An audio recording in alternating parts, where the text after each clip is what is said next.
Completely lost. And I have it right here in front of me. Welcome. Good morning.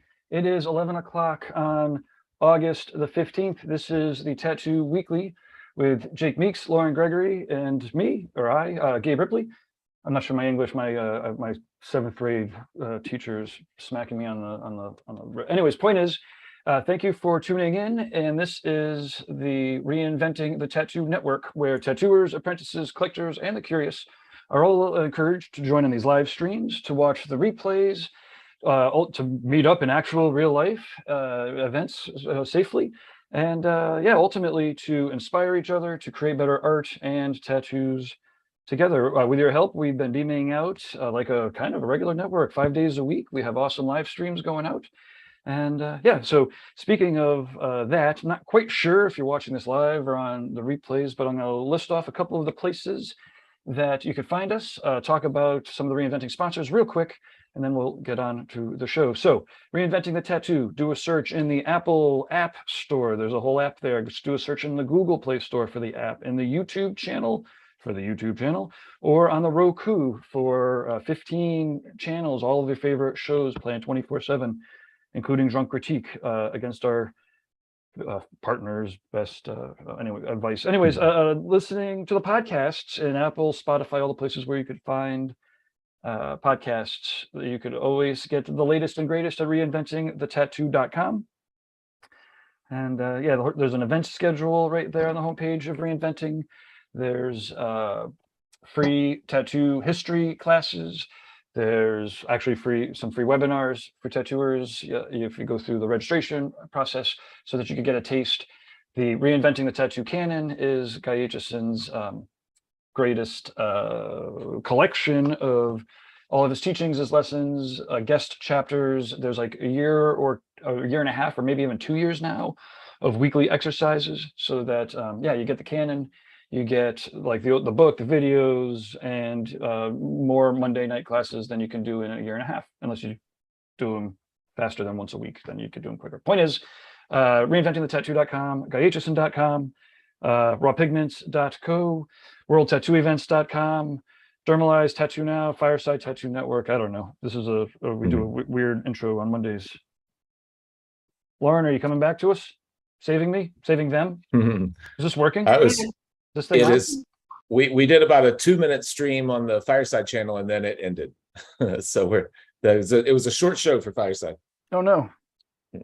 Yeah, I'm here getting it all worked out for you guys. All right. Okay. We should be up now. Oh, you think it's back up now? Is it working? If this is working for you, let us know in the comments and shit. Maybe it'll refresh for me. Yeah, it did have it was up on Fireside, and then it streamed for 2 minutes, and now it's showing it as a replay. So I will go through and hide that replay so people don't think that we do really, really short episodes. Should we try to get it going? Do we have enough time, or up to you guys? We can just stream the way we have it if you want. I'm sure there were only 3 or 4 people on the Fireside waiting, so I'm sure they'll find it. Okay. Wherever. Well, let's see. I am going to go while you guys are introing. I'm going to go and delete it. But yeah, I'm going to jump back on with you guys in just a minute. My internet's being wonky. Man, so one of those Mondays. Here we go. I'll see you in just a minute. All right. So, all right. So what? Sorry, I am deleting that quick little live stream. Well, in the meantime, while you're doing that, I could talk about Sandman until for the next 5 hours. It's Sandman the TV series, which started off as an incredible comic series. Oh. I listened to an interview maybe a month ago where Neil, the author, said he had. The Sandman. Neil. Neil Gaiman. He kept the control of it, so he was like the showrunner. He kept he was able to call the shots on the TV series. Nice. So what's it on? What network? It's on Netflix. Netflix. Okay, I'll check it out. I love Neil Gaiman. One of my favorite books I've listened to the audio a few times is that is it called The Graveyard Book? Have you heard of that one? It's like short stories, maybe? Or... No, it's one long kind of story about this kid who's dead in a cemetery, and kind of lives his life with in the afterlife. It's pretty cool. It's really it's a great book. I mean, Uh, obviously, with the quality of his work, he attracts, again, with the graphic novels and stuff, amazing artists with Dave McKean doing those Sandman covers. And mhm. to bring it to the tattoos, I am very excited to see all of the awesome Sandman tattoos that come out of, this Oh yeah, new inspiration. yeah, yeah. Yeah, if people have any or want some or whatever, drop notes in the comments and stuff because I'll showcase any, or we could showcase here the Sandman tattoos. Again, I hate to be so pop culture, but it's like such an awesome, deep lesson. Like it's just such an awesome story that's so rich that transcends the cultures and the histories. Hmm. And again, you could see that it's going to be a pop culture kind of sensation. People are going to fucking dig it. Hmm. And if Did you they haven't put out seen an entire they put out an entire all series, or 10, is it all weekly? 10, They're all all 10 at out. once, and Nice. it's fun. There's a lot of, I mean, it's not controversy, but there's a fair amount of blowback for you change some of the characters, races and genders and whatnot. And again, part of them, he's like, dude, I fucking wrote that shit in the 80s, and there was, androgynous people and different races. I mean, the whole point is that it was multicultural and whatnot and diverse. So like, he's like, I don't get it. Like now it's 20 years later, 25 years later. So I updated it, and it's pretty awesome. Again, I think it got #1 on Netflix all across the board at one point. Nice. We'll definitely we'll check it out. Is it kid-ish friendly? 12-year-old friendly? No, No. I'll start it. You I'll should start watch it it first. It could get pretty violent, but they toned it back from the comics. The comics started off as like a horror, a remake of the Sandman, and so it could get pretty intense. The episode about death is very, heartfelt. It's pretty adult. So I probably read the comics maybe when I was 12. Everybody should get the comics. Read through the comics first. And yeah. it's Yeah. unbelievable, especially any tattooer, anybody that's watching that's an artist, it's visual. Who did? I was trying to think of who did the artwork for that. I was originally Dave thinking. McKean did the covers. Say it again. Who? Dave McKean did the Dave covers. McKean. Okay. I was thinking, what's his name? Kent Williams, but he did The Fountain, which is another book by Neil Gaiman, I think, isn't it? I think The Fountain is Neil Gaiman. Sounds right. I'm not a massive, there's like 3 or 4 threads with the comics and stuff that I hit pretty hard. Sandman being one of them. But with Neil, I've read a couple of his other things, but I haven't dove into them yet. I'm waiting to get sick. When I get sick, then I'll be able to take the time to redo that. That and South Park. Oh yeah. I haven't watched a single South Park. You've never watched one ever? Not a single episode. Oh wow. I watched it in the 90s when it first came out, and then everyone tells me it just continued to get, edgier and better and, more creative, but I haven't kept up with it all that much. I was just pulling up Neil Gaiman to see all that he had done. I was trying to find something to screen share too, but I just pulled up his I just went to his website. Yeah, I think that he also did. Yeah, there's Sandman. Hey James, how are you? So James says it is working on the reinventing schedule. Hey, so one thing I'd love to do today, and maybe we could do it either later or sooner, depending on our technical issues, is talk about inspirational tattoo and art teachers.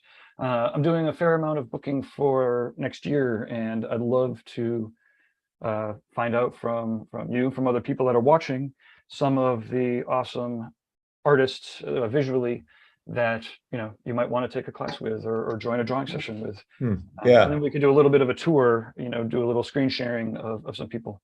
That's a good idea. I'm sure we would be introduced to a lot of people that we don't know of as as instructors, as teachers, particularly kind of being out of the not that we're trying to do our own versions of tattoo education every day, but the being out of some of the live events that are going on, say the Explorer conferences or whatever. I don't even know who's teaching at some of the conventions and some of the traveling conferences and things like that. So I would be interested to hear if there's anyone new that's really doing a great job, particularly people who have a good stage presence or are good storytellers. You know, it's funny with tattooers. Sometimes you really look up to someone for their work, and then you see them do a live presentation and you can't stay awake through it, or you find that they just don't have that skill set, which is, you know, a completely different skill set than tattooing or drawing. And then you find some people who are mesmerizing. Jeff Gogway, for example, he's like, that guy could quit tattooing and be a motivational speaker. You know, he's really natural at being on stage and telling stories and tying them into his bigger point and all that kind of stuff. Haha, natural, huh? You know, don't you think? I think that he's probably worked very hard to be as comfortable as he appears, right? I mean, one of my favorite. So this is just Dave McKean I'm showing people, the illustrator that we're talking about. But as for Jeff, one of my favorite quotes, and you know, he changes, everyone changes and grows, but one of my favorite lines is like, you know, I don't mind seeing myself on a recording of, you know, a video of a demonstration or something, you know, except for, you know, the way that I look, you know, the way that I sound and the words that come out of my mouth. Right. Otherwise, and I'm like, yeah, you know, other than that, it's great. You know, well, again, it's, you know, the same thing like, you know, capitalism and democracy. It's like the worst forms of, you know, organization that we have, except for the others, you know. Right. Yeah. I'm with him on that. That's why I never go back and watch anything.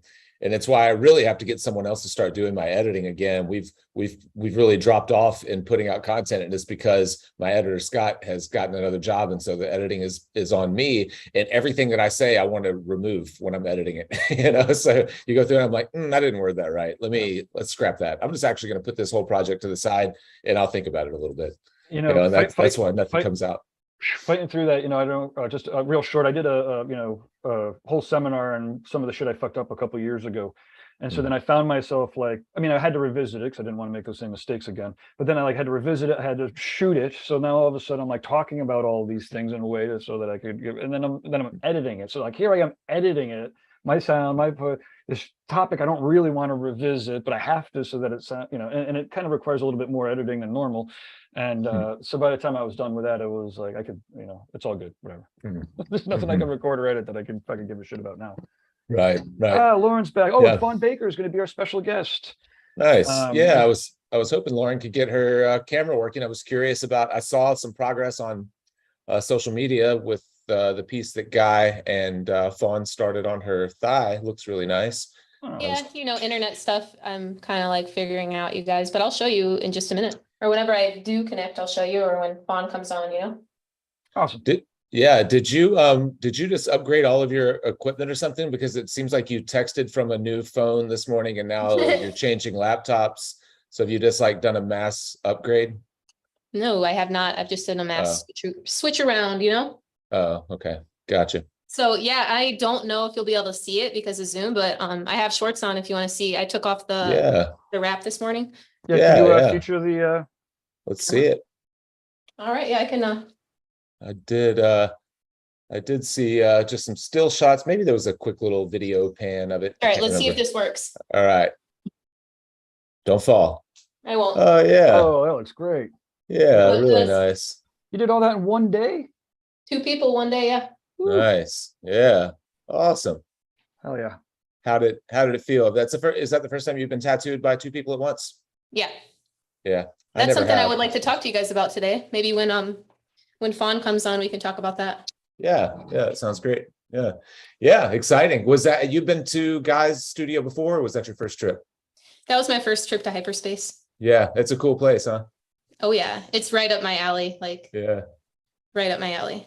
Yeah, you're when you're driving there and you're passing all these weird little eccentric looking trailers with like, you know, all kinds of junk in the yard. You're like, I don't know if I'm in the right area or not. And then you when you get there, you're like, oh, okay, this is what I expected it to look like. Yeah, it's like its own realm that people come in and out of. Yeah, definitely. It's got something very unique happening there. It's a real experience. It's about more than just I've never been tattooed there, but I've spent a few days there now, a couple of days with Gabe while he got tattooed, and then another trip or two just a podcast. And so I've spent enough time there and witnessed enough tattooing that I think I've gotten a good feel for, you know, what the experience is. Yeah. So I'm showing off some of Guy Aitchison's work, and you know, speaking of collaborations, you know, clearly Guy's one of those artists who's really been, you know, collaborating for a long time. I remember Actually, I guess when we start that, I actually have some stories about some of the first collabs at the, I think it was a Tattoo the Earth, maybe. I don't know, one of the, with like Philip Liu and Tintin and all those guys. But anyways, so this one here is a collaboration that Gaye did with Brian Geckel. Oh yeah, their styles work really well together. Yeah, that's nice. Beautiful works. Yeah, it really is super nice. Yeah, and Geckel I know has been collaborating a little bit. I watched him do a huge torso piece with I think with Josh Payne, and it's on the Forrest, who is a big collector. Russ Abbott. He's the one that's running Russ's, or at least he's like the moderator on Russ's new platform. And in that piece, like I think he sat for a couple of straight days. I was just a few booths down, so I got to see a lot of it happen. And yeah, Geckel is doing a lot of collabs, it seems like. I like watching Phil work. Have you watched Phil work, either of you guys, like in person? Yeah. Phil Garcia, hell yeah. I really enjoy it. He's funny. He's a funny guy. I like. He does some stand up. Oh, does he? He does. Yeah. Oh, comedy? Yeah. Oh. I didn't know that. Yeah, sometimes he won Tattoo of the Day a couple times, or at least more than, I don't know. He's been at a couple of the tattoo gatherings and he kills it there. Yeah, both with technical abilities and just his demeanor. I'm gonna do, you know what? There's if you do a search, and his work ethic, really, like he puts in the longest days with very few breaks. I mean, the best I can tell, by passing through his booth, he's working when you show up, and he's the last one there working at the end of the night, and he really, really is methodical and dedicated to getting through a piece. Like I don't know what his day rate is, but whatever it is, it's well worth it because he gives you every bit of his attention for 15 hours. Yeah, I'm going to run a video. We haven't run clips in a while. This is a clip of Phil Garcia in an interview with Jesse Smith for the Richmond convention. Okay. And yeah, well, let me. I'm going to be shooting all the Richmond the educational that Jesse does at the end of the show. I'm going to film all that this year. Nice, Jake. Yeah. This is one of the previous ones from a couple years ago. So, Phil Garcia. Thanks for coming on here and interviewing with me. Not a problem. Yeah. Let's do this. So I want to start off by asking you, where'd you grow up? I grew up in southern Spain in a town called Puerto de Santa Maria. It's located next to a Navy base in Rota. And that's the southern tip, just about an hour or so north of Cadiz and about 45 minutes south of Sevilla. I moved there in 1981, and I left Spain in 1988 to come to Port Hueneme, California. Another surrounding town, the major town there is Oxnard, California. And so I've been here ever since. Oh, so your dad was in the military, so that's why you guys were in southern Spain? Well, yeah, most people would think so, but actually it was my mom that was in the military. She's the one that wore the boots in the family. Ah, okay. That makes sense. Nice. Yeah, well, she's awesome. So that's an interview. If you go to YouTube, and do a search for Phil Garcia, Jesse Smith, Richmond Tattoo, it was 2018. And when whose channel is that on? I think it's TattooNow. Oh, okay, gotcha. I didn't know if Jesse had a channel or not. No, but he did a series of interviews that year. I was go figure. That's something that I love to I don't push people to do, but the Phil's speech on that stage though was it floored me, and it was 2018, it was a while ago, and it was my shit year. So I don't remember as much as I wish I did, but I remember being floored by it. It was emotional, it was touching, it was good. He's awesome. Can't say enough about Phil. Yeah, I've tried to get him on the show a handful of times. It's never worked out. I only see him at conventions, and like I said, he works, nonstop. So it's hard to find time unless you're going to start early in the morning or do it late in the evening. And I don't do either of those very well. Yeah.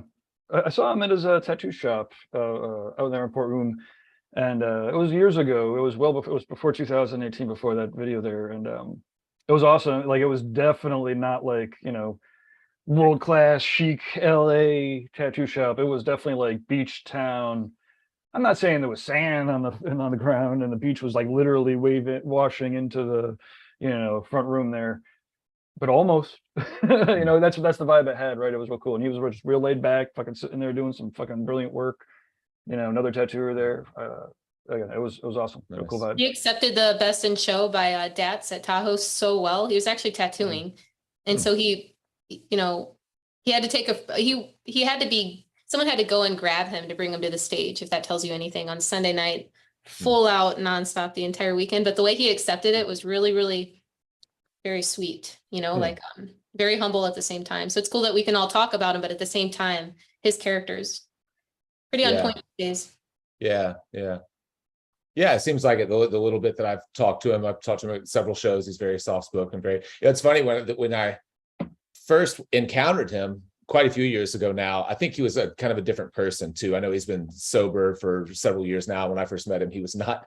And so I remember kind of the party, he's a big guy. He's significantly taller than me, and he's very, very lean now, I think because he's a runner, but back then he wasn't, he was just bigger in general and, drunk and loud. And I thought, oh, wow, this guy's like rowdy. He likes to party. And then it's funny, like that was like my first kind of, that's kind of what he looks like, I guess, at that time. That was my first kind of encounter, thinking like, oh, this guy's like a, kind of a rowdy big tattooer. And then as I've watched him over the years, I realized I was way off. He's not, he's very soft spoken, very kind.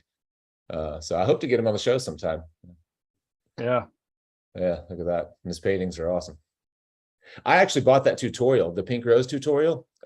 It's fantastic. I think it's on his wife. So he was very relaxed, and she sat really well for it. It seemed like, and it was edited well, and the lighting and the cameras were high quality, and I learned a lot. Really, with that tutorial, I never used opaque grays, like an opaque gray set for anything. I just never bought them. And he started to neutralize a lot of those pinks with grays and transition from some of those brighter tones to grays, whereas I would always mix complementaries to do that. But watching how he's doing it with grays, it's like, oh, I'm going to try that. And I've been doing it, I've incorporated it into my kind of skill set ever since. It was really a great tutorial.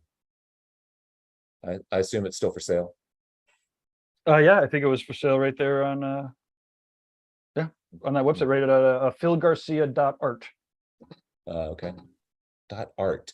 I can't get jakemeeks.com. I wonder if I can get jakemeeks.art. Just hit, I would assume they have tons of different options when you can't get the right domain name. That's why we went with .co.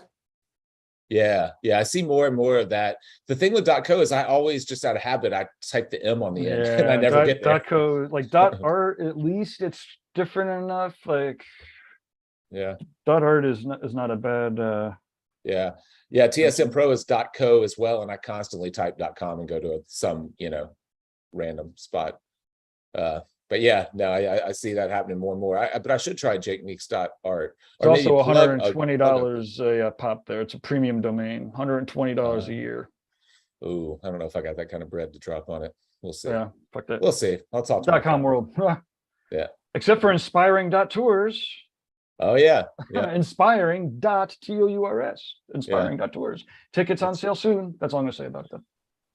You got the next year with Baxter again at the B&B, is that right? Yes, I do. And actually, maybe should we maybe get Fawn on the line? I'll do a little bit of a in-between ad for inspiring.tours, or I think if you just go to inspiring.tours, all the vital information is right there. Yeah. I'm down with that. Boom. Inspiring.tours, April 10th to the 13th. The tickets are only limited to 7, and that's it might be 5. It's like 5 to 7. There's two rooms that have doubles. But man, I was hoping to make that one. My son's birthday is the 12th. Crappy. Crappy. Yeah. Well, I mean, crappy that I can't. I don't want to skip his birthday. Well, we'll do one. We'll do one on the river there, or on the lake. On this the one lake, here is in New Hampshire at the Sam O'Reilly House. So it's a beautiful Airbnb. The last one sold out in 50 hours. So I'm hoping this one sells out in 48. Yeah. Right now, if you go to inspiring.tours, you can hop on the wait list. Do you have any testimonials from the first one?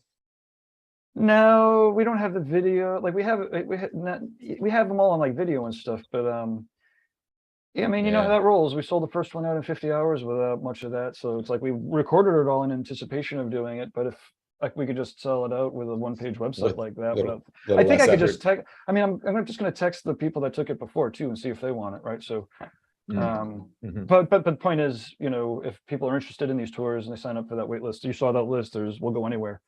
By far one of my favoriteest jobs, Is that setting up inspiring tours.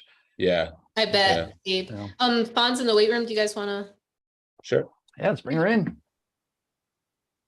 Hey, we almost did that right, like an ad, and then we came back and Almost. Let's see if she does it without a. Oh, she did. She's Bam, a podcast. She knows. you know what? I'm gonna get my tea real quick. She knows.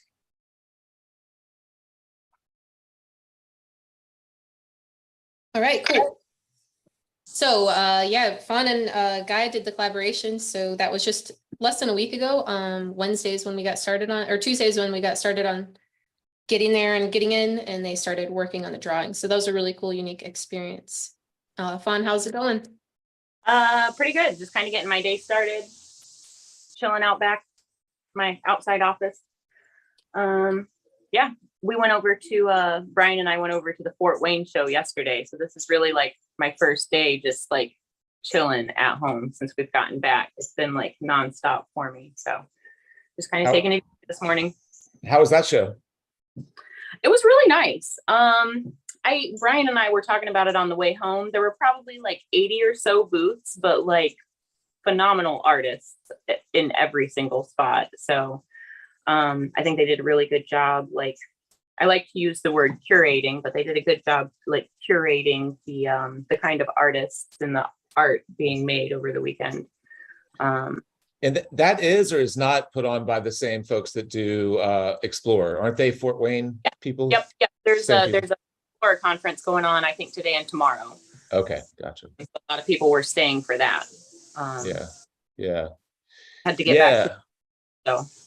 The last time I did the one in St. Louis, Tattoo the Lou, there was an Explorer right after that, and a lot of people that were working that show were there because they were either teaching at Explorer or planning to attend. So it seems like it's a good kind of piggyback. I know, Gabe, you used to do some of that as well with Worldwide. Did you do it to piggyback conventions? They piggyback the Worldwide in London, maybe, and a couple others. I kind of, it's good to have different flavors of things. I usually prefer my events to kind of, be separate, right? So that people come in, they focus on it, and then they could leave. As opposed, it's just, I mean, clearly it's working for them. For me, when I'm producing an event, to do like a 3-day event and then a 2-day event on top of that, or 2.5-day event on top of that, just turns the travel into this really long thing. So I'm usually looking to kind of go smaller, more focused. Boom. So for the most part, the Worldwide conferences, with the Boston one, it was 2 days in and out. Chicago was the same way.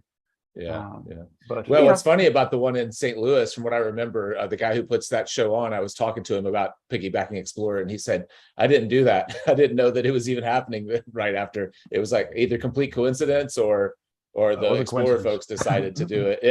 Coincidences. Yeah. But it wasn't. But they always have a great lineup. They did they're great. They always seem to have an awesome thing going on there, and the people that are taking it always care about learning about tattooing. And yeah, definitely. Well, how did this? Let's talk about this collab. How did it come about? Like with the three of you guys.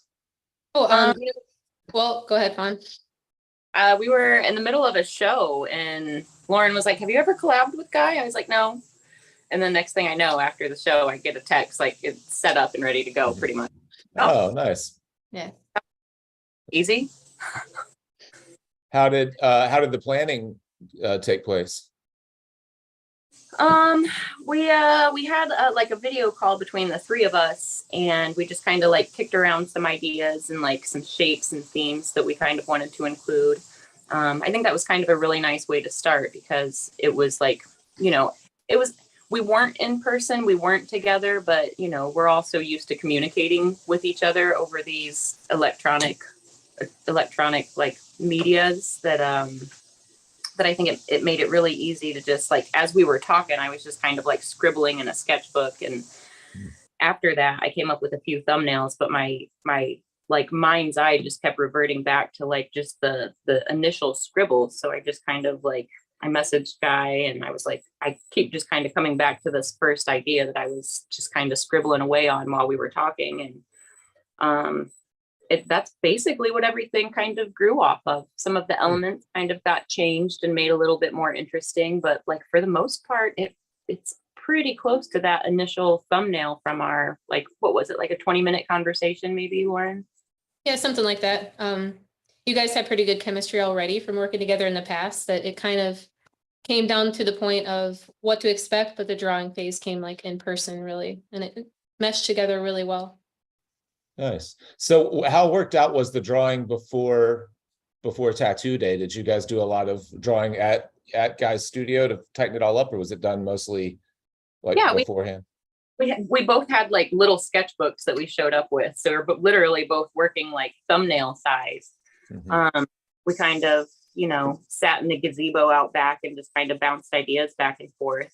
It was probably, I mean, I tend to work very analog. I still tend to actually draw things and put my pencil to paper and my brush to canvas. I do that more than I'm doing like digital media. So I think, honestly, I almost feel like it was kind of a break for Guy, because we didn't really do anything digital with it at all until it came time to actually like stencil it. And you know, our ideas were so like our ideas were already so congealed that I think that process was even just like pulling the geometry in so the shapes were right, and you know, those things. But it was very like, you know, we could have drawn this tattoo 20 years ago. You know, it was very much like just our imaginations and the pencil and paper going back and forth. And I think that was really, I think that was just the more comfortable way for both of us to do it on this one. So, yeah. Did you work? Oh, go ahead. I was just gonna say, one of the things I love about Guys, it always, I mean, at this point it shouldn't, but like we talk to him a fair amount, you know, or you know, not a lot, but you know, sometimes over these streams and meetings. But like spending an extended period of time, I'm always like, wow, you know, he's really got, you know, he's really smart, like he's really present. You know, he really does give his attention to the client, you know, when he's there in tattooing. And again, there's always a lot of patience that I know exists, but experiencing it's almost a completely different thing. Like I always leave that going, oh wow, I need to slow the fuck down and be a little bit more present and be a little bit more patient. Yeah, it's funny because I feel like we all have a super similar dynamic with Guy, because we all look up to him so much, and you know, like he's helped shape so many of our lives in such a unique way just by being the creator that he is. It's easy to think that it would be very like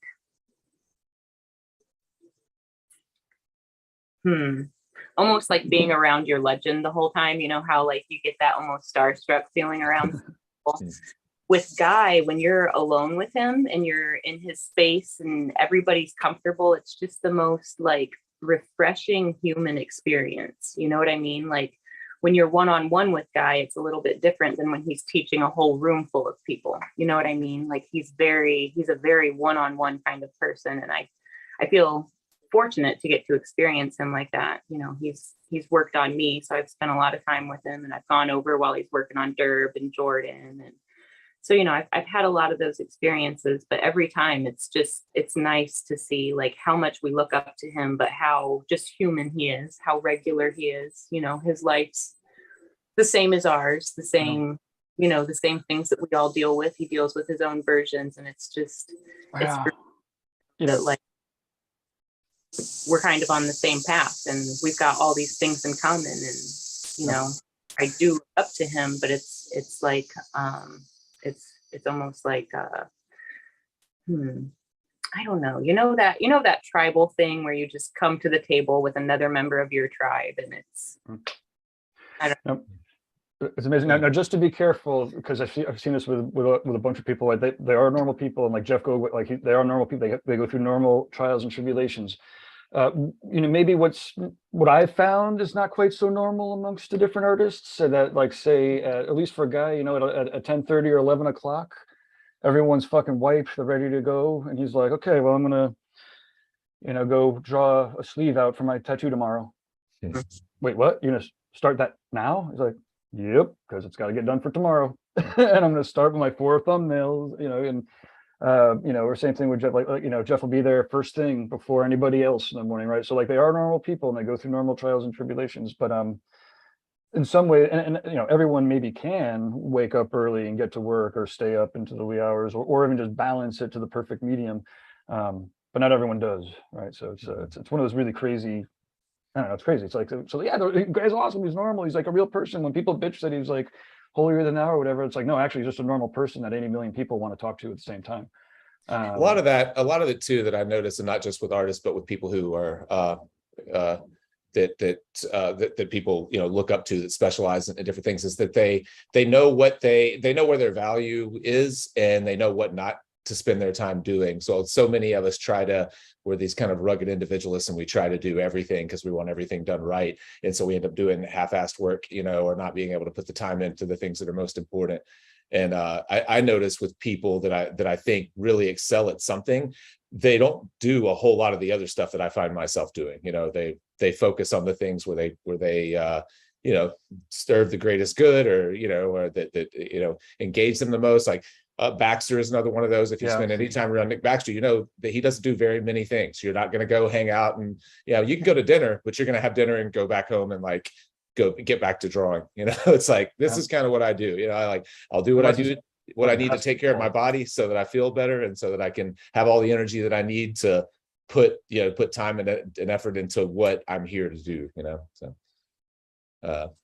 it's funny. Like, there's an executive level of communication that can become necessary in a tattooer's career, right? So it's like, in business speak, it's executive level communication, right? You need to outline what the issue is, what the backstory is, what the potential solutions might be, and why, and any other factors, right? But then you need to do that like 15 times a day. There's no time for back and forth. There's no time for the lazy. I mean, and it's fun sometimes. It's rough sometimes to see a tattooer have to reach that level of execution. And guys, one of them, my first stories with Baxter, flying out to get tattooed by guy, and a collaboration, started off as a collaboration with, so my first time meeting Nick, first time being aware of Nick was at a Tattoo the Earth. There was this kid getting his chest tattooed by Guy and Paul Booth, and he punked out after a couple hours. And I was like, I can't believe this guy punked out. What the hell? Evidently it was Nick Baxter getting his chest tattooed. And then, unfortunately, I don't know if it was that tattoo or a different one. He flew out to, hyperspace to get tattooed. He flew to Chicago and he was going to drive down south. And Nick is very on it. I don't mean to rat guy out or anything. I'm just saying that all of a sudden, Nick, this is 20 years ago probably. Guy was like, "Oh, sorry, I double booked. The other guy's flying in from Japan." And I had a chip on my shoulder from Guy for years. I'm like, "You fucking dissed my boy Nick. Like, come on, you don't know, like, but." And I've come to find out, like, that's not Guy being like holier than that. It's just him being a normal tattooer and like trying to juggle a schedule. And he's like, "Ah, shit, I just double booked myself." Now, normal people like double book themselves, and somebody comes back in a couple of weeks. Guy just happens to be, "Ah, shit, I double booked. This guy's coming in from Japan. I've got another spot." Anyways, yeah. That's Well, what back to the collab? Did you guys work simultaneously the entire time, or did you trade out a lot? What was the probably 85 or 90% of the time we were working simultaneously. There were just parts where, like, if he was doing like the crispy little lines on the dodecahedron, I'd just be like, I'm just gonna back off for a few minutes because, like, I'm just tattooing trees over here. So outside of those moments where I just felt like he needed to have like complete control of the skin and tissue, outside of those moments, I think we were pretty steady, both of us, out at the majority of the time. Guy did have to take a break to go talk to like insurance adjusters for a little while, so there was a time where it was just me. But the majority of it was definitely both of us together. So yeah. Did you go? I mean, obviously, you guys kind of laid out kind of an underpainting, a wash kind of first. Did you lay out grayscale first, or did you just line it and start with color? Oh, we just jumped in. Yeah. We just Yeah. jumped in there. I think so when it comes to like these imaginary landscapes, Guy doesn't work in those imaginary scapes very often, but I had the privilege of buying one from him maybe a year or a year and a half ago. So I just sit and daydream at that thing, and it's amazing how like his imaginary realm is so similar to my own imaginary realm. So I think having that thing in common with our imaginary landscapes made this just so easy for us to just jump into, you know, ahead of time when we were talking about what colors would go where and glows and like how the sky would transition. There was a point where he was talking about like the color shift from like the bright blue to the almost colorless horizon line.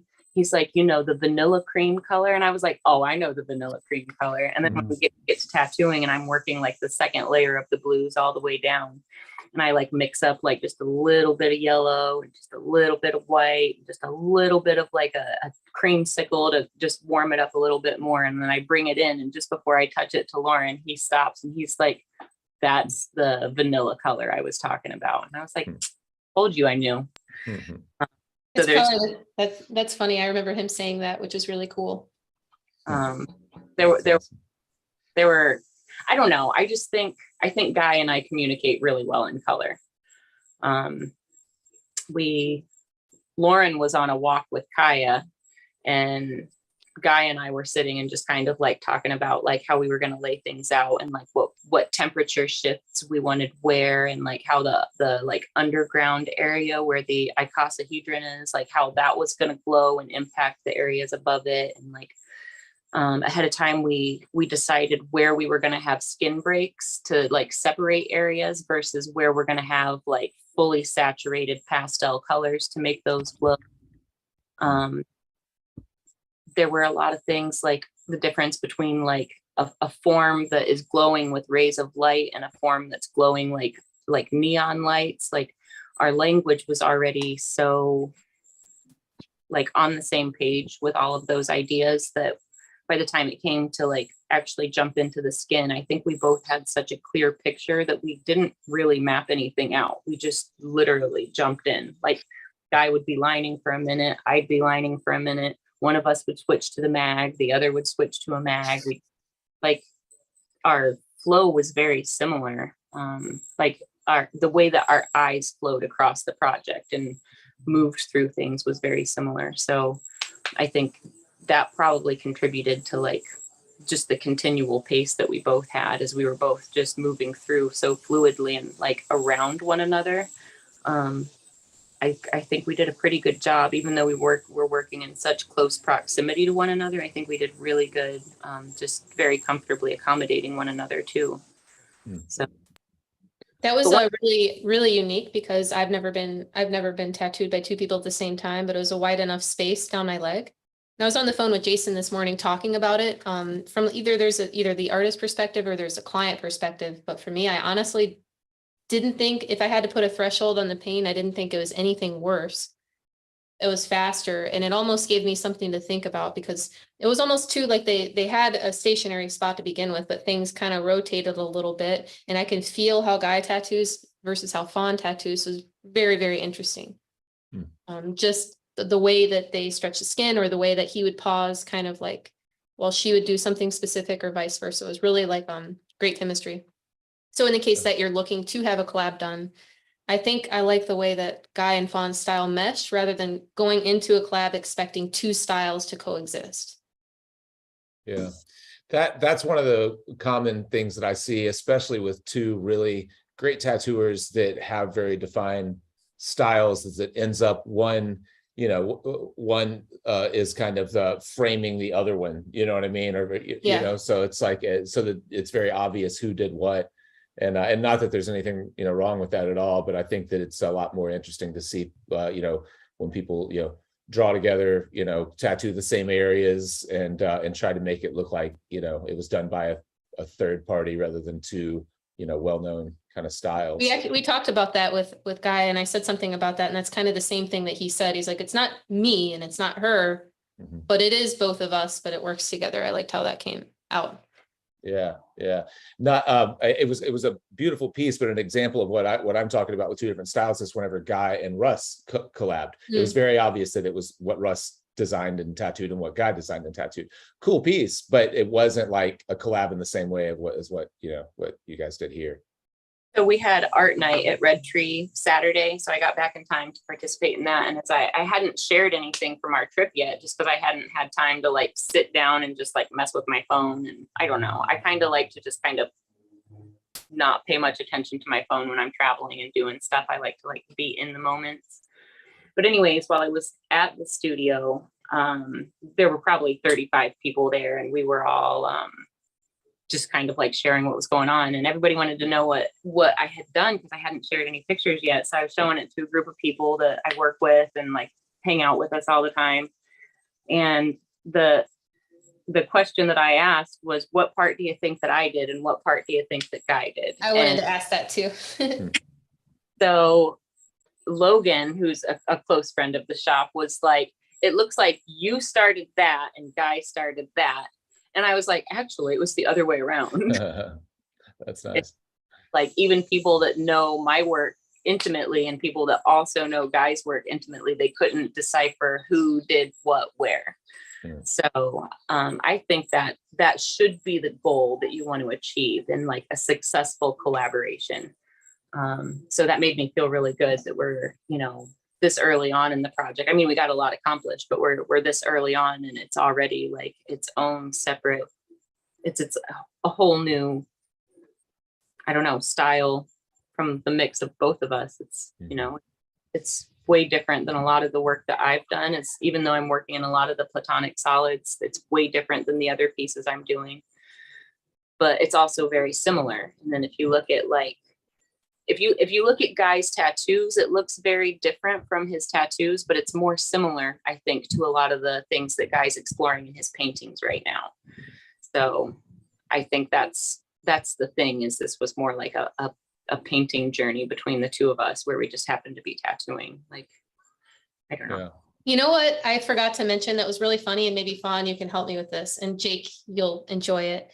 So he was just at the end of the night, he was just kind of feeling good and talking about, I can't remember who he was working with, but they said that they came up with their own like vocabulary, vocabulary. And it was really funny to hear him talk about, but either I'll have to ask him again what some of those words are, unless you remember any, Fawn.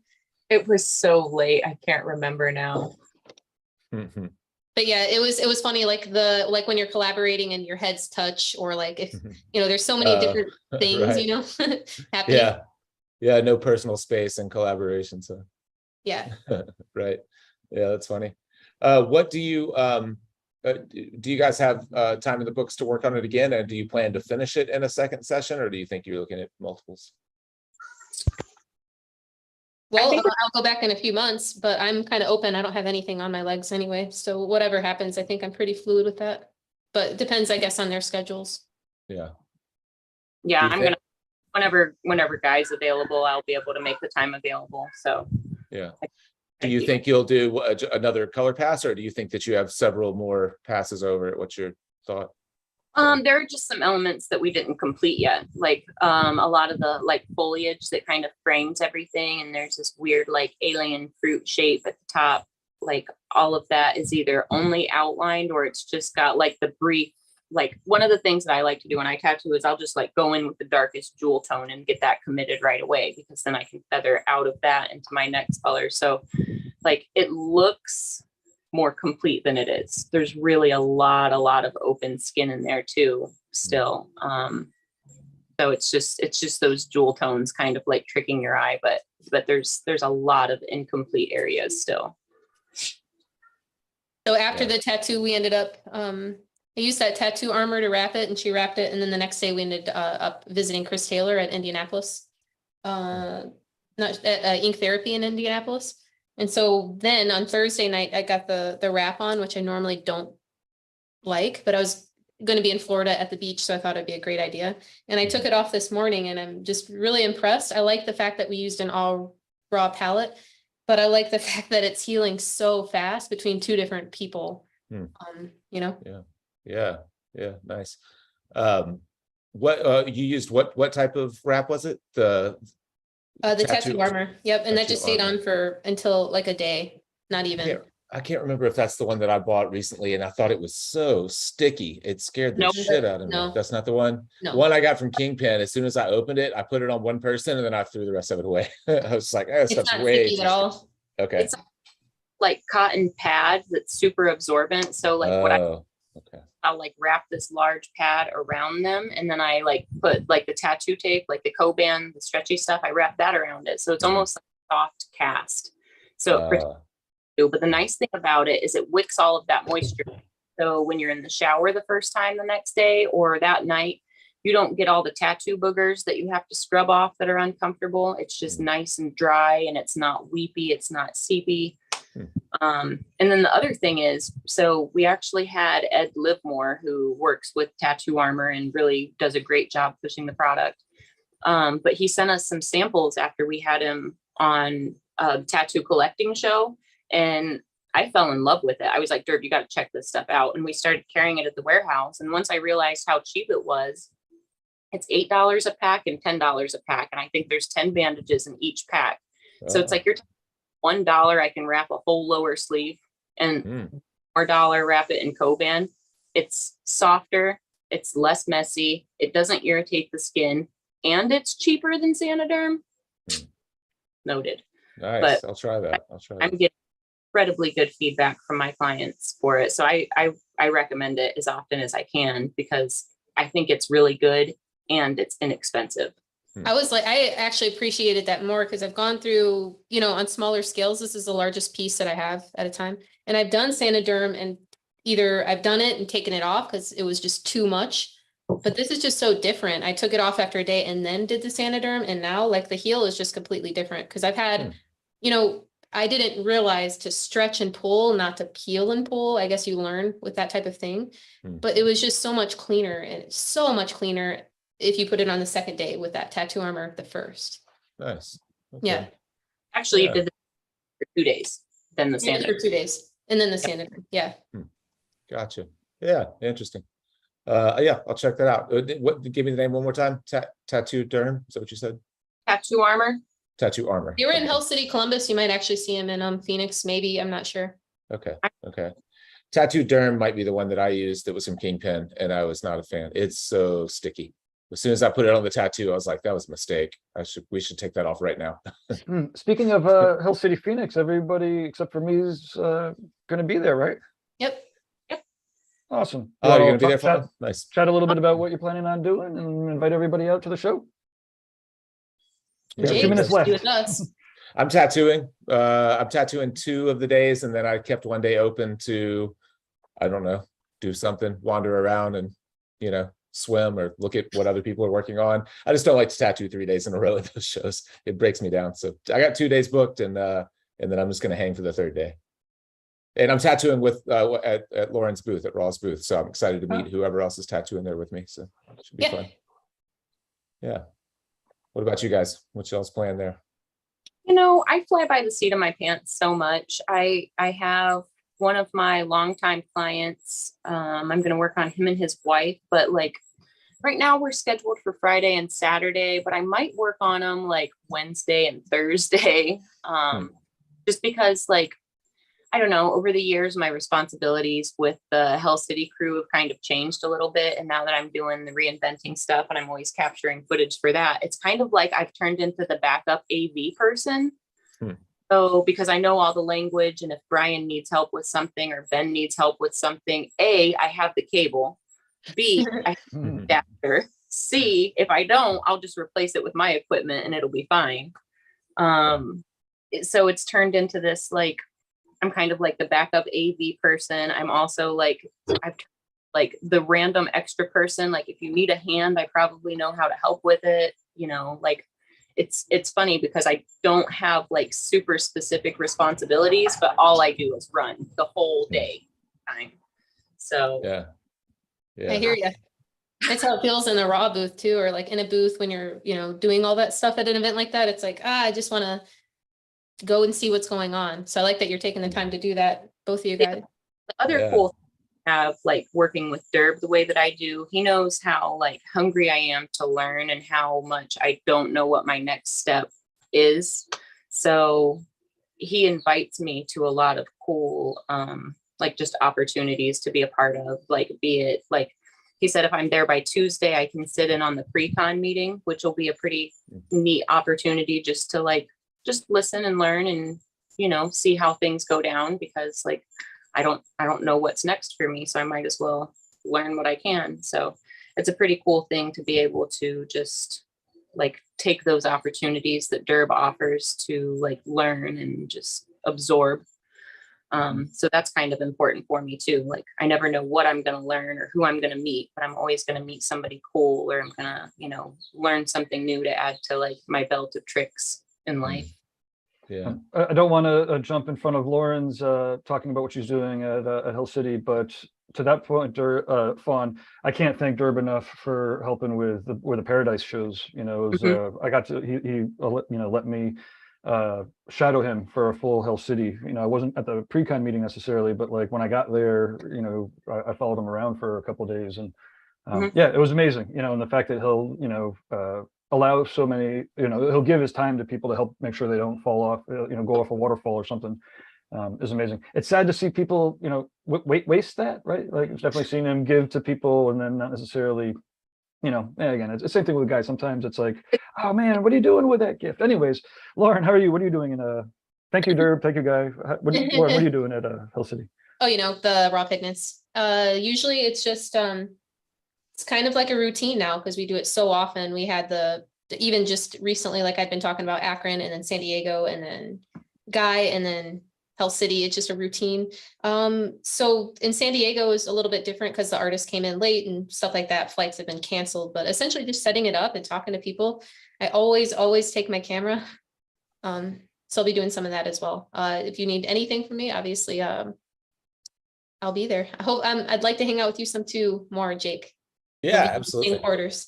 Yeah, it'll be a lot of fun. I'm looking forward to it. I love that show. It's not, you know, for me, for years, it wasn't the easiest show to tattoo at. It's harder. It even still is harder to book than a lot of other shows.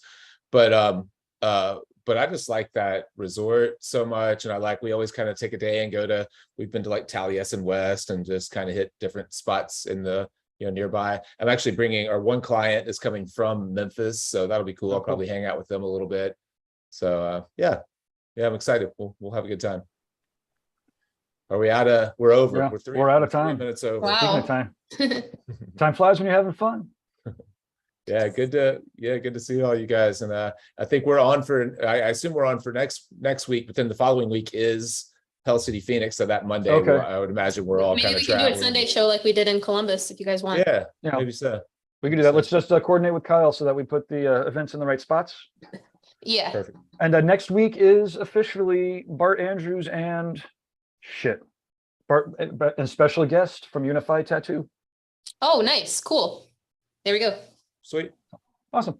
Good to see you. Good to see you, Fawn. I'll see you in a couple of weeks. Sean Foy. That's who it is. Yeah. Oh, It's, Bart and Sean. He's Foy. going to be on?